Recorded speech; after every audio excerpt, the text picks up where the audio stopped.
And joining us now on the debate, Arthur Donner, head of the Toronto-based economic consultancy that bears his name.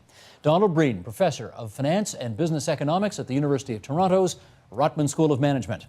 Avery Schenfeld, chief economist, CIBC World Markets, and Brian Milner, senior economics writer at the Globe and Mail. And you are just the right four people to have in tonight for what could be, but won't be, because you're all so smart, a very confusing topic about what's going on in the world today.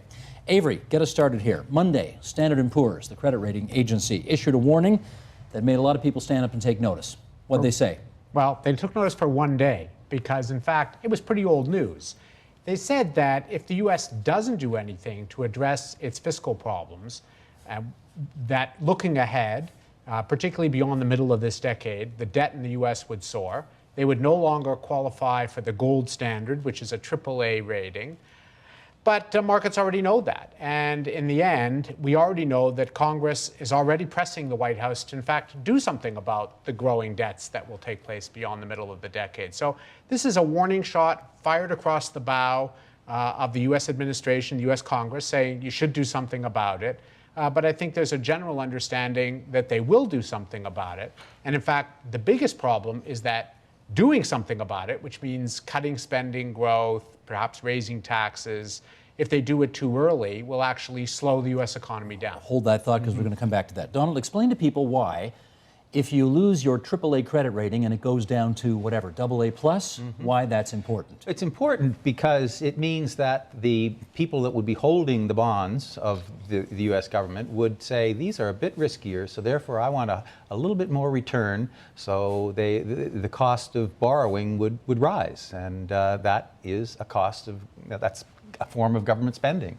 And the U.S. government simply cannot afford to spend any more on its debt or virtually anything else. So, Brian, in essence, if you owe, let's pick a, like if you owe $14 trillion around the world, you got to pay it back. You lose your credit rating, it's $14 trillion plus then, something like that? That's right. Your interest costs go up, could go up exponentially. The problem is that, and the question that people pose at this point is, well, where do all these people who no longer like U.S. debt go? And there aren't very many places in the world where they can take their money. So the U.S. could simply say, well, if you really don't like us anymore, and you don't like the way we manage our economy, then go buy Swedish krona if you want. So that's the advantage that the Americans have that no other economy on earth has. What about that? Are there, you know, how legitimate an argument is it for the United States to say, look, we are the biggest economy in the world by a country mile, and if you don't like our stuff, fine, go somewhere else. In effect, they've been doing that virtually all my professional experience. I mean, the U.S. dollar is the equivalent of the world currency, and still is. Every time, you know, we've been talking about U.S. structural problems, whether they're fiscal or trade, for an awful long time, and yet the U.S. dollar still hangs in. It's true that, you know, China's economy is growing gangbusters, but it's not about to, its currency is not about to replace the U.S. dollar. It's still the safest currency around, and that's why you know, I wouldn't welcome, you know, their debt going up in cost, but they could manage it. Well, we've been talking about this for a long time, but a lot of people think it's different now, that post-2008, we're in a new world where the size of the debts and the size of the deficits just dwarf anything that came before it. Are we in a different time now, in your view, Avery? Well, if we look at where the U.S. is, in fact, they're not yet where Canada was in the early 90s. So actually, they have a problem coming. We know that at some point, interest costs start to eat up more and more of the money that could go to government programs. And when that starts to happen, politically, you do get the general agreement that you have to do something about it. So we were actually in worse shape in the early 90s. Remember, the Wall Street Journal called us the banana republic. And at some point, I'm confident that actually the Americans will get around to addressing this before they get any worse than we were. So, Brian, the suggestions on the table at the moment. There's a Republican plan, a Democrat plan. Let's go through them. At the president suggesting? Well, they're both suggesting certainly trimming the deficit by about $4 trillion, at least trimming the debt levels. And they both have articulated ways to do this. The problem is that they don't agree on how to do it. The Republicans want to do it, A, without raising taxes at all. In fact, they want to do it with more tax cuts. They want to strip entitlement money out of things like Medicare and social programs. On the other side, you've got the administration saying, we can make these cuts without stripping out all these entitlement payments. And we don't have to raise taxes really, but we can't lower them. And we do have to fix the loopholes that exist, and there are huge loopholes, of course, as we know in the U.S. system. So they have basic disagreements. That doesn't mean they can't reach a compromise. And the view is that they will compromise because they don't have any choice. I heard you snicker, I think, when he said the Republicans want to cut taxes and realize more revenue in doing so. For the Republicans, it's a religion. You can never raise taxes. I mean, it's absolutely absurd that, of course, they have to allow taxes to go up. But would you agree that there are circumstances under which you could cut taxes and realize more revenue? No, Well, that's it's the happened in laugh. Ontario. It happened. I don't agree with Happened in that. the province of Ontario when Mike Harris was premier. Well, That's confusing two things. Maybe taxes were cut and the economy expanded, but you can't say that it was because of the cut in taxes. Okay, how about this? Can you say raising taxes doesn't necessarily bring in more revenue either? Well, that's true if it's punitive on the economy, Right. but the economy is more complex than that. Sure. But what I think is a big worry in the U.S. is the impending inflation that the United States is going to deal with, and that is an issue that is of concern not just in the United States but all around the world. Arthur. you've got an ideological schism between the Republicans and the Democrats, and I agree with my colleagues. They're going to get together and somehow hammer something out. But the schism is really quite deep. And that's why the rating agency had a little fun with the American government and scared everybody for one day. That's fun. Well, for them it was. For them it was fun. These are the same rating agencies that by the way, gave unusually good ratings for debt that wasn't worth anything. So, Okay. Avery, one of the things that I gather Paul Ryan, who's the chair of the House Budget Committee, and he's got a plan out there. And one of the things he's trying to do is he is trying to, as Brian suggested, make deep cuts in Medicare payments. But only, it's kind of, this is the way things go now. Not for anybody who's in there now, but if you're 55 or younger, then you've got to watch out. And the theory being you got 10 years to plan for this. Is that the way it's going to go? The way it's going to go is that the demographic groups that vote Republican aren't going to lose anything. So the people over 65, the wealthy, they're not going to lose anything. You're right. The people between 55 and 65 are going to get this cushion. They tend to be the Republican voters. And of course, they're also going to reward the Republican voters with a nice big additional tax cut. Who's going to be hurt? The people who rely on Medicaid, which is health care for the poor before they're 65, and young people who will need Medicare after 65 and who will get these vouchers. And the problem is that we know that the amount of vouchers he's planning to give out won't buy the full cost of their health care. Just explain that. The voucher represents what? So the voucher represents a ticket that they can use when they go to the doctor, in effect. It's like a coupon. To buy health care. To buy health care. But the problem is that he plans to grow the rate at which these coupons are given out at roughly the rate of inflation, the general rate of inflation. And we know that healthcare costs, though, are inflating at a rate faster than the rate of inflation, and nothing in his plan will actually address that. So the voucher means you're falling farther behind all the time. Further and further behind. The people who are young will know that when they get there, Medicare will be at best paying for some fraction of their total healthcare costs. Donald, we know that in order to, bridge this gap between what the United States, in order to balance the budget in the United States, they're going to have to do a mixture of cutting spending and having higher revenues. What's the best way to get to higher revenues? Tax increases? The best way is through economic growth. And then you're talking about what mix of policies will not either dampen growth or will in fact encourage growth. So tax increases could be a bad idea. Tax increases would be a bad idea if yes, there are different kinds of taxes that could be imposed. But the real thing that the U.S. should be looking for is stronger growth. I mean, its growth is anemic, as it is in all of the advanced nations at the present. Much of the growth engines of the world now are found in China and India, and it's a curious situation to realize that the United States is no longer a strong economy. Arthur, then Avery. okay, but the U.S. clearly cannot grow out of this problem. Clearly, it has to find new revenue sources.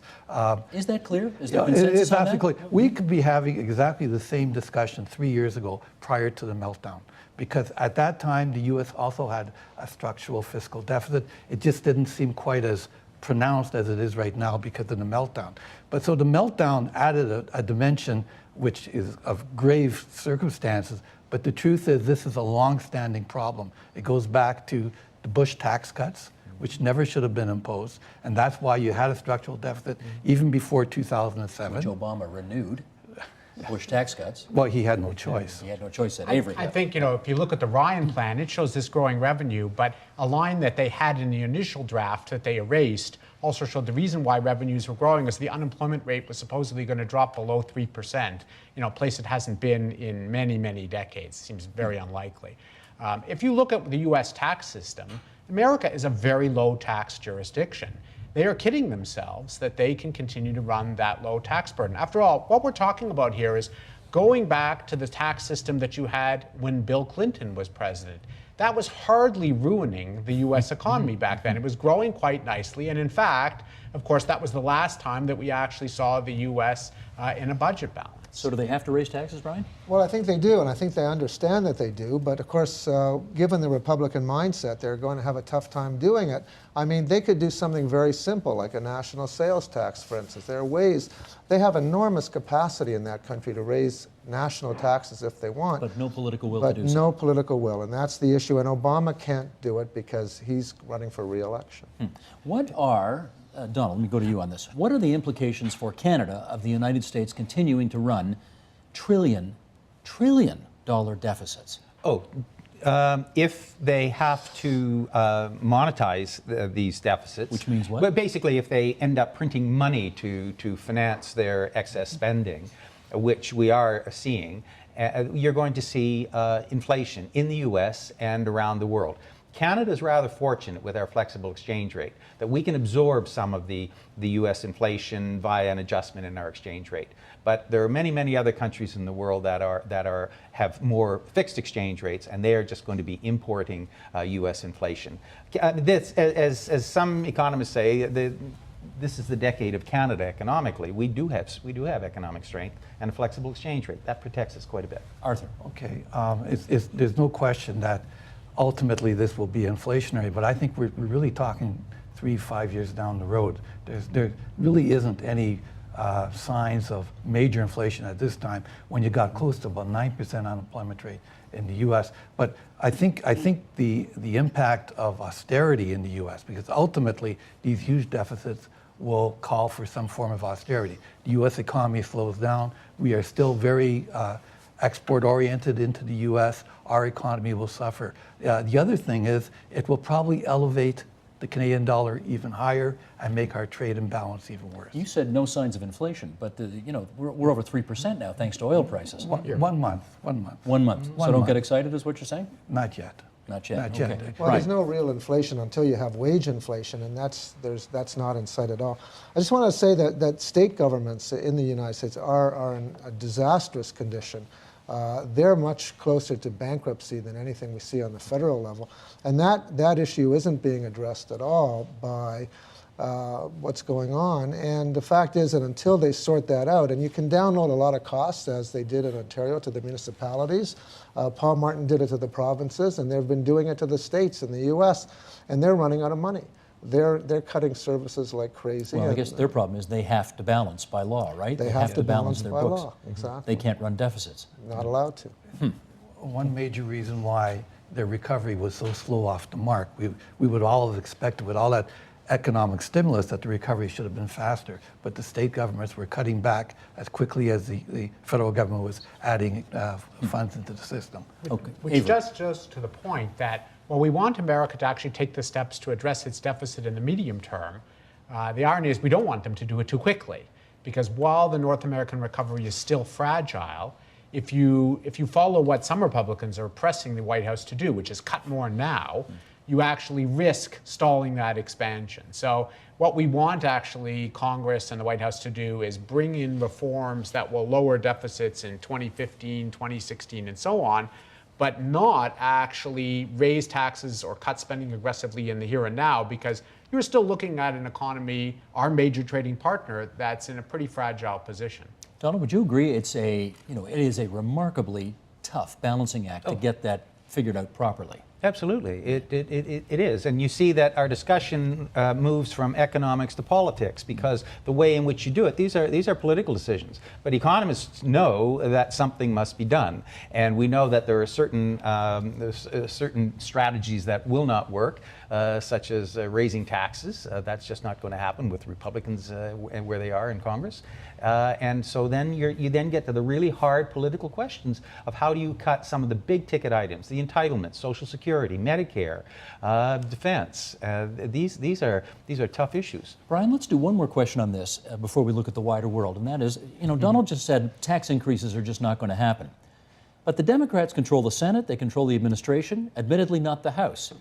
Could they not force, as they I think would like to, a tax increase on people making more than $250,000 a year through and make it the law? Well, they couldn't even do it when they controlled both houses.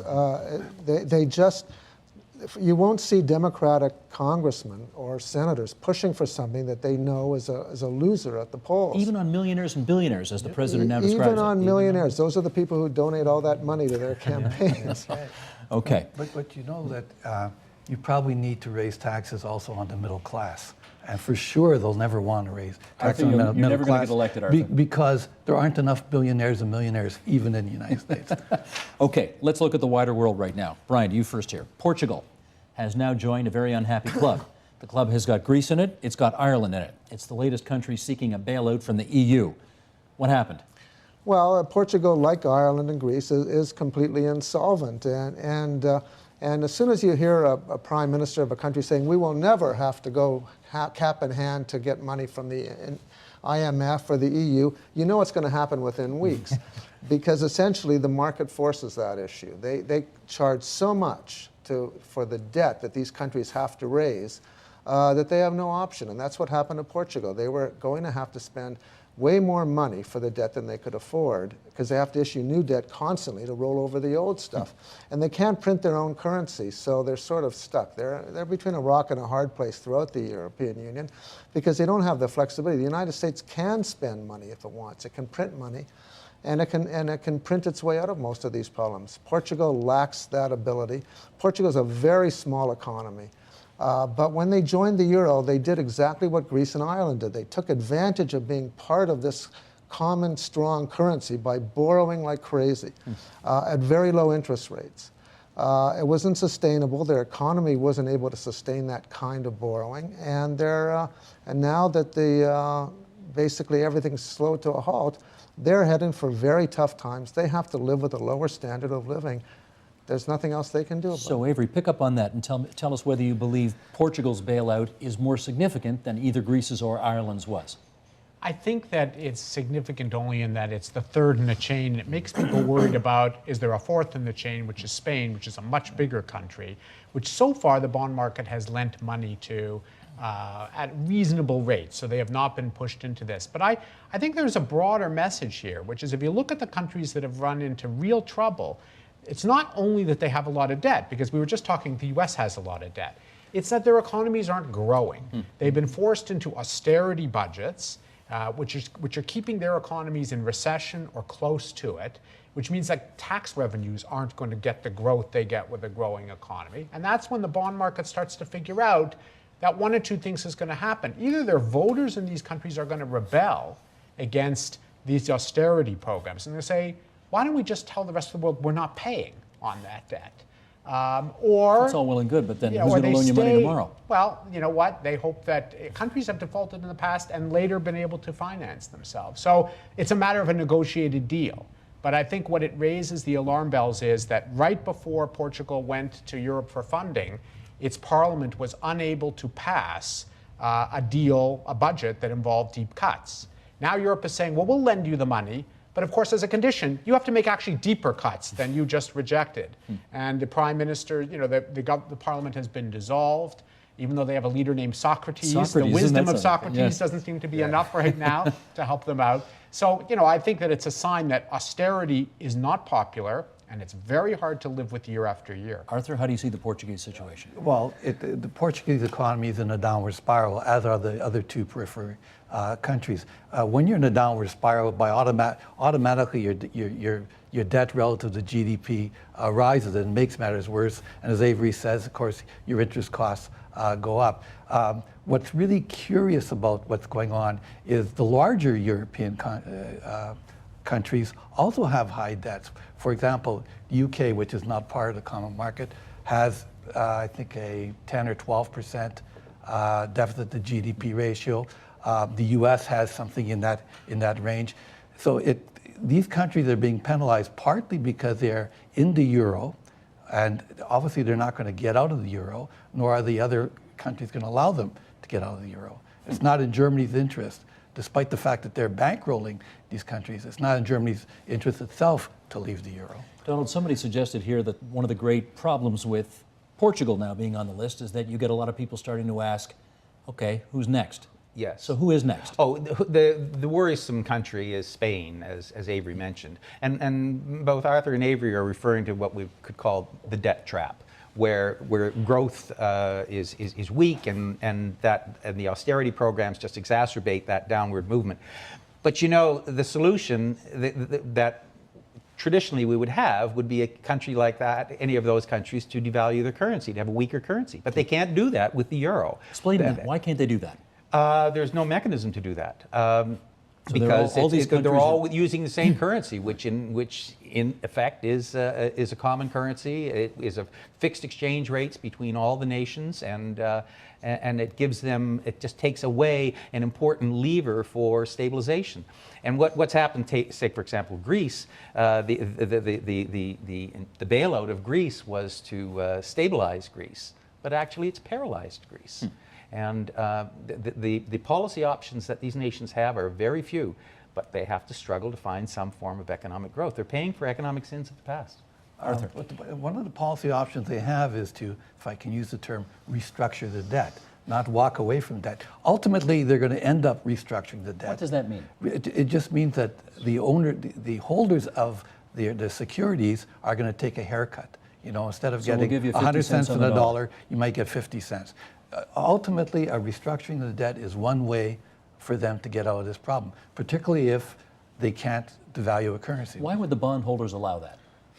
They have no choice. They have no choice. So that's it. Can't sue a country. One of the issues here, if you restructure the debt, that imposes a cost on the banks that are lending into Greece, Portugal, or Ireland, and those banks are based in Germany or the Netherlands, which means that you're going to erode the capital base of those banks, which means that those nations are going to have to put injections into their banking system, and that is not politically Why would I, popular. as a bondholder, Brian, then go back to Portugal the next day and say, sure, buy some more of my debt? Well, you wouldn't, and the reason that the Germans in particular are fighting restructuring so strongly is that their banks are on the hook for a lot of this debt, and they have a critical banking issue right now in Europe. Most of these smaller banks, because they couldn't make a lot of money in the mortgage market in Germany, they ended up lending money to a lot of these smaller countries where there was an active mortgage market, and they're exposed to those markets, and those losses will hit very hard within the industrial economies of France and Germany, and they're worried about serious banking crises if they allow that. The Germans in particular, they're Landesbanks, they're state-owned banks, they're very political.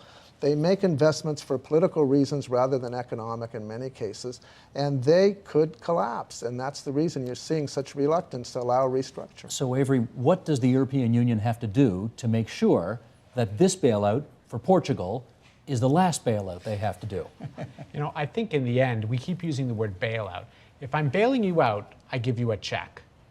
Canada, when we have a weak province, gets money from the federal government and does not have to pay it back. So far, all we've had are loans. Here's a country that's in debt up to its eyeballs, and the cure is, oh, we'll lend you more. And the reason, I think Brian had it right. The reason we're doing that is because we don't want them to default now because they owe the money back to our country's banks, and we don't want to have to bail them out. So we could either do one or two things in Europe. We could have some of these countries default, and Germany and France and these countries could take on the job of rescuing the banks in their countries that have lent money to Ireland and to Spain and Portugal. Or we could actually start writing checks to Ireland, Spain, Portugal, Greece. In other words, instead of just giving them a loan, they could actually give them a forgivable loan. Do you favor that second Well, option? ultimately, I think that's what's going to happen. What's going to happen is that down the road, right now, Europe is giving all these countries money as a loan, and eventually it will be Europe itself that agrees to take that loss on some of those loans. I just wanted to add to that. You must remember that within the European Constitution, there is no mechanism for fiscal transfers from the center to an individual member state or bilaterally from one member state to another. So that the kind of solution we have in Canada and have built up over the years does not exist in Europe. So how will they do it? So, well, what they're doing, they're putting tremendous pressure on the European Central Bank to be the lender of last resort, and that's straining the European Central Bank. But they've got to find some mechanism to overcome this weakness in their fiscal system, the European-wide fiscal system, which doesn't allow transfers. And what they have is the European Financial Stability Board, which is arranging to do the sorts of things that Avery suggested. Yeah, I was going to just add to that. In the original establishment of the common market and the common currency, there were rules set that I think no country's deficit should exceed 3% of GDP. I think from almost day one, all the countries didn't exceed by follow that at all. Well and now they're well beyond Yeah. it. But I quite agree. You've got to get some kind of a fiscal transfer mechanism and fiscal rules internally to work. The only trouble is to impose them right now when these countries are shrinking, when their economies are in a tailspin going down, is very hard. Hard to do. Okay, we're focusing tonight on the three major developed areas of the world. We started with the United States. Now we've just finished Europe. Let's go to Japan. Mr. Milner, to you first. Earthquake, tsunami, nuclear meltdown.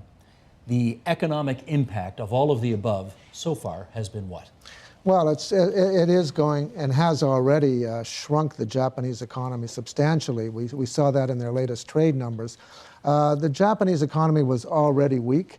They had no growth. In fact, they had a contraction in the fourth quarter. This guarantees that they'll continue contracting at least through the first half of the year. And then all the reconstruction comes into play and they start building that up again. But the fact is that when your ports are completely shut down, except for relief supplies, you're not shipping anything. Their manufacturers can't get restarted because some of them are in that zone with the nuclear problems, and they can't get the parts they need to build the products that enable them to keep exporting. The Japanese have been in a weak economic position for about 20 years, but saved by their exports and the fact that they don't have to go to foreign lenders for the capital they need. That's still true. The Japanese can finance their way out of this disaster, and they will, but down the road they face a huge and growing list of problems, starting with the fact that they have the world's fastest aging population. They are the oldest country in the world now. The oldest country, Yeah. and a shrinking workforce to try to support this vast network of retired And people. they're not big fans of immigration, this just in. So That's they're not replacing people the way we do it. Another huge problem for that society. Yeah. Donald, follow up on that if you would. Give us some sort of real-life examples of how, given all of the problems that Brian has just described, the rest of the world is affected by what's happened in Japan with the tsunami, the nuclear problems, and the earthquake. Well, within Japan, of course, Japan's dark decade just became darker. But what we do see in Japan is a nation struggling with the same sorts of problems that you've just identified, you know, the aging population, for example.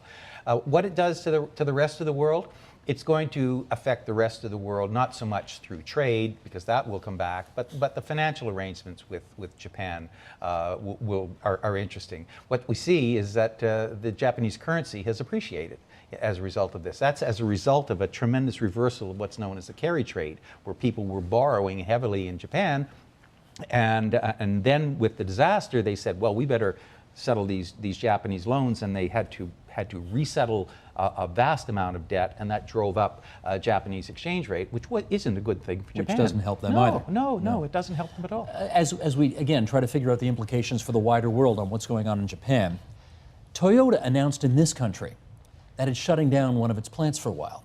Do we draw a direct line between that action and what happened in Japan? Well, absolutely, because this is a very integrated production system we have these days. And I think, it was obvious for companies like Toyota that they bring parts in from Japan. So the power disruptions there, which have caused plants to be shut down, means that some of the plants here and a truck plant in the US can't get some of the parts they need.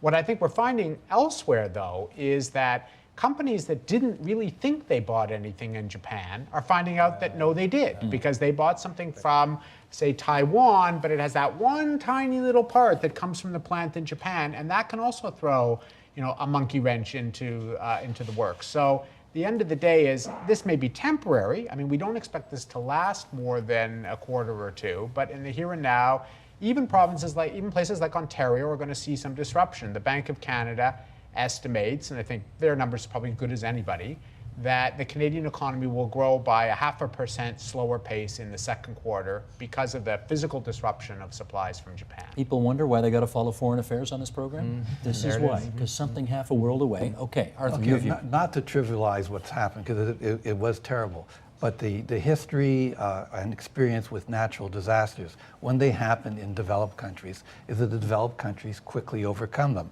So a year from now, there's going to be a pickup in economic growth, and ultimately Japan will be on its former course. Now, I agree with my colleagues. The former course was terrible because I think, as Brian mentioned, the population is shrinking and they have deflationary problems. But by the way, Japan's policymakers were never the swiftest people in the world either. I thought they were the geniuses at the Ministry of Industry. They were in the 1970s. That was the old. That was a long time ago. That was the old That's before MITI. Yeah, MITI, that's what it was called, right. Yeah. Japan, I gather, recently dropped behind China. It's no longer the #2 economy in the world. It's now #3. To the Japanese sense of honor, what does that mean, Brian? Well, in practical terms, very little. Anybody born after about 1990 in Japan has been living through pretty hard times and doesn't feel like they were the world's second largest economy. What's interesting about the China relationship is that they're very closely tied, because all those imports of finished goods we see from China, a lot of that is Japanese materials. The Chinese really don't make a lot of the high-tech stuff that goes into the equipment they sell overseas. That's all from Japan. And the trade back to Japan is mostly Japanese companies setting up and assembling stuff in China and moving it back through Japan. So they're closely intertwined, and that trading relationship is actually vital to Japan's future. But Arthur, if you say they will eventually get back to where they were, they'll have lost a year, but they'll get back to where they were, which was on the tail end of a 20-year kind of negative cycle. That's the point, Steve. They actually lost 20 years of economic activity, in my mind, because of very poor economic policies. Okay, but the question then becomes, is Japan simply going to settle into a pattern of being a smaller, less relevant economy in the world? I think the answer is yes, but it's still an extremely large economy with very talented people and very talented industry. But I think the answer is absolutely yes. Okay, last few minutes here. Let's finish up on this. All of what we've been talking about so far tonight, Avery, you first, is this unambiguously a sign that the developed world is no longer the powerhouse it once was, and we better keep even more of our eyes on the developing world? Well, the developing world is, of course, a growing slice of the global economy, but I think we sometimes overstate this. I mean, we were talking about Japan versus China. In per capita output, per capita income, of course, the Japanese are where the Chinese could only hope to be 20, 30 years from now. So we don't want to get too carried away with that comparison. But it is a sign that for countries like Canada, that increasingly we have to look a bit beyond just the United States and Europe as a trading partner. We are doing that. We don't always ship the goods to China, but we may be shipping them to the US at a price that's been elevated by Chinese buying of those same materials. So we do have a close eye on China, and we need to do more in the Indias and Latin Americas of the world, because if we do stretch out 20, 30 years, that is where the growth is. Donald, the United States, European Union, Japan. Where's your money for who's coming back hardest and fastest? I would say none of the three. No, I think your investment opportunities are in the countries that you didn't list, to China and India and Brazil. These are the growth engines, and within those countries, you can identify specific sectors that are very, very strong. And in China, you look at sectors that are going to be serving the Chinese domestic markets.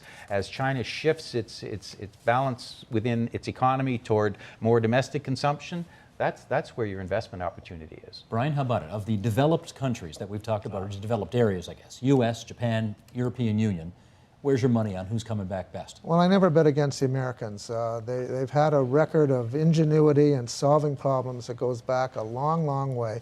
I would bet against Japan. I just don't see how they're going to get out of this demographic spiral, even if they could fix their politics, which is terrible. How do you end that unless you suddenly say, hey, let's invite all the immigrants in? They're not going to do that. Europe, the stronger economies in Europe are doing very well, but they're weighed down by the weaker ones. I know how we end this. We end this by saying thank you to everybody for participating tonight. Arthur Donner, the economic consultant, Avery Schenfeld, CIBC World Markets, Brian Milner, the Globe and Mail, Donald Breen from the Rotman School of Management at U of T. Thank you, gentlemen. Appreciate your time tonight. Thank you.